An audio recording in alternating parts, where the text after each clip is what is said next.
লাঠিয়াল বাহিনী, ছাত্রলীগ যে সন্ত্রাস এবং মাদকের অভয়ারণ্যে ক্যাম্পাসগুলোকে গড়ে তুলেছিল, সেই ক্যাম্পাসগুলোকে আজ শিক্ষার সুষ্ঠু পরিবেশ নিশ্চিত করার পাশাপাশি শিক্ষা এবং গবেষণার বরাদ্দ তাদেরকে সেখানে বাড়ানো এবং সেটা নিশ্চিত করতে হবে।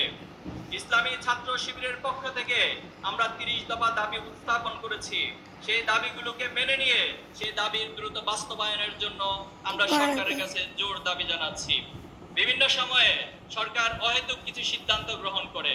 আমরা দেখেছি ঢাকার 7টি কলেজকে নিয়ে যেখানে একটি সুন্দর এবং গঠনমূলক প্রাজ্ঞ সিদ্ধান্ত নেওয়ার কথা ছিল, কিন্তু সরকার সেখানে মানুষদেরকে নিয়োগ করেছে যারা আবেগ নির্ভর এবং যারা অযাচিত কিছু সিদ্ধান্ত গ্রহণ করছে, যা আরো নতুন করে বিশৃঙ্খলা এবং নতুন কোন সংকট সৃষ্টি করবে।